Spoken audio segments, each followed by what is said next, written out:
Sumainyo ang Panginoon. At sumaiyo rin. Ang mabuting balita ng Panginoon ayon kay San Lucas. Papuri sa iyo, Panginoon. Noong panahong iyon, sinabi ni Jesus, "Kawawa ka, Corazin! Kawawa ka, Betsaida! Sapagkat kung sa Tiro at Sidon, ginawa ang mga kababalaghang ginawa rito sa inyo, di sinsanay malaon na silang nagdaramit ng sako at nauupo sa abo upang ipakilalang sila'y nagsisisi. Sa araw ng paghuhukom, higit na mabigat ang kaparusahan ninyo kaysa kaparusahan ng taga-Tiro at taga-Sidon. At ikaw, Capernaum, ibig mong mataas hanggang sa langit, ibabagsak ka sa Hades.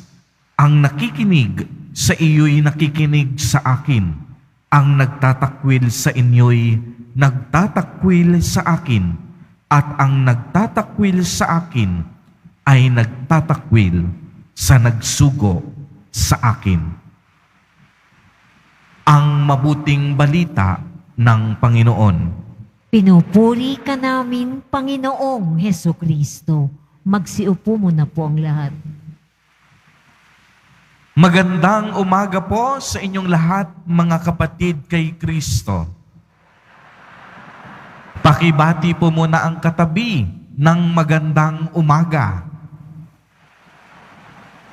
Ayan. Gisingin po ninyo at baka natutulog.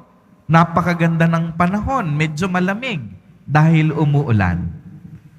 Sa lahat po ng ating mga taga-subaybay sa iba't ibang online platforms at sa lahat ng ating mga kadiboto sa iba't ibang panig ng Pilipinas at maging sa buong mundo kung saan tayo ay naaabot ngayon ng ating live streaming. Mapayapang umaga din po sa inyong lahat.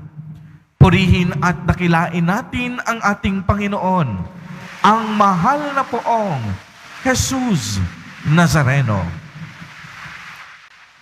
Mga kapatid kay Kristo at mga kadiboto, malugod po namin kayong tinatanggap sa Basilica Minor at Pambansang Dambana ni Jesus Nazareno. Unang Biyernes ng buwan ng Oktubre, nasa bare months na po tayo. Ilang tulog na lamang, ipagdiriwang na natin ang Pasko at Bagong Taon. Ilang tulog na lamang, isasara na natin ang taong 2023 at sasalubungin ang taong 2024. Kaya nga, sa mga araw na nagdaan, ay tila baga napakabilis ng panahon. Parang kailan lang. Subalit ang ating debosyon, anumang mangyari, patuloy-tuloy. Ito ay laging nagpapatuloy. Ang ating debosyon ang siyang nagpapalakas ng ating pananampalataya. Ang ating debosyon ang nagbibigay parati sa atin ng pag-asa. Umulan man, umaraw man, nananatili tayo sa ating pagpapasalamat sa Diyos sa pamamagitan ng ating debosyon. Sa pamamagitan din ng ating debosyon, inilalayo tayo sa lahat ng panganib at kapahamakan. Sa pamamagitan ng ating pagdedebosyon, patuloy tayong nagkakamit ng mga biyaya at pagpapala mula kay Jesus Nazareno. Kaya't palakpakang muli natin ang ating Panginoong Jesus na patuloy na nagmamalasakit at nagpapakita ng kanyang kagandahang loob sa ating lahat.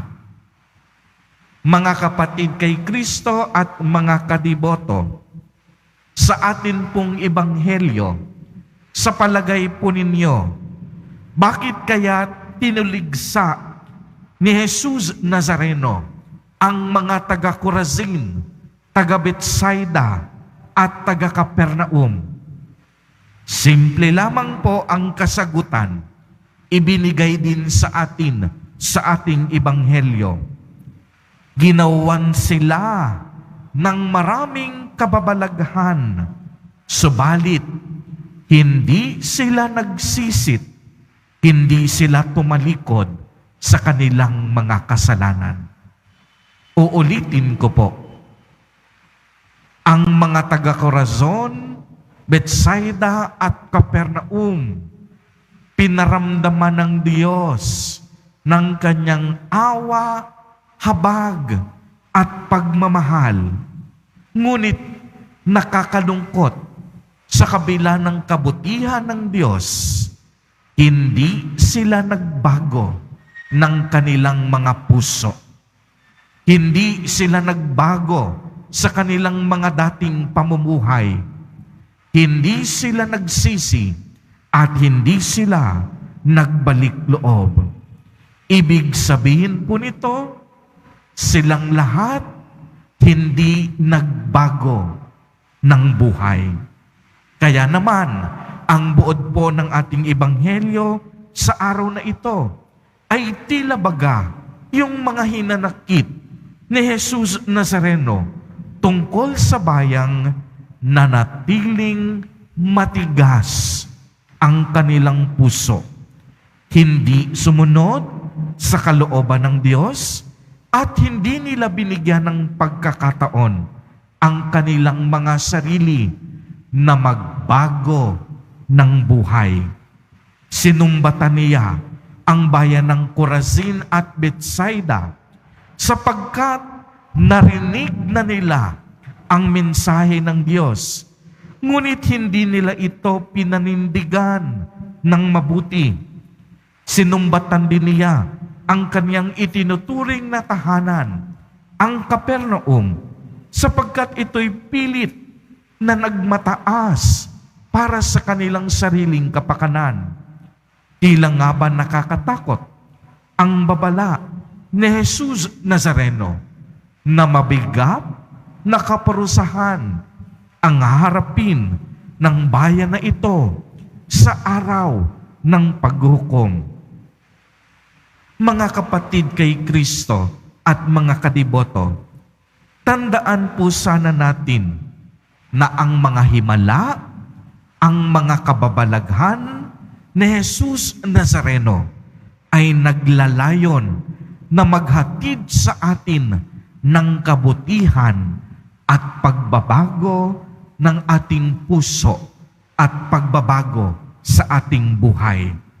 Uulitin ko po, yung mga biyaya, yung mga pagpapala natin na ating natatanggap, kalaki po nito yung hamon sa atin na magbago ng ating mga sarili mula sa ating mali at likong pamumuhay tungo sa tuwid at tamang landas.